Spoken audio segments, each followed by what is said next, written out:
நிகழ்கலை நாட்டுப்புற கலை தேர்வில் கேட்கப்பட்ட முக்கியமான வினாவிடையை பற்றி பார்க்கலாம்.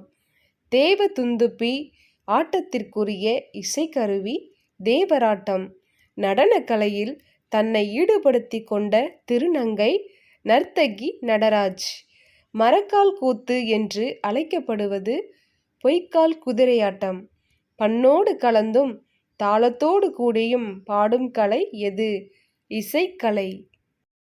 குரவைக்கூத்தில் பயன்படுத்தப்பட்ட இசைக்கருவி தொண்டகப்பறை. நற்கலை என்று அழைக்கப்படும் கலை அழகு கலை.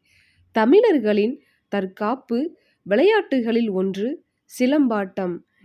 தமிழ் இசைக்கருவி யாழ் பற்றி பல காலம் ஆராய்ந்து யாழ் நூல் இயற்றியவர் விபுலானந்தர். வீடியோவை லைக் பண்ணுங்க, ஷேர் பண்ணுங்க, சேனலை சப்ஸ்கிரைப் பண்ணுங்க. நன்றி.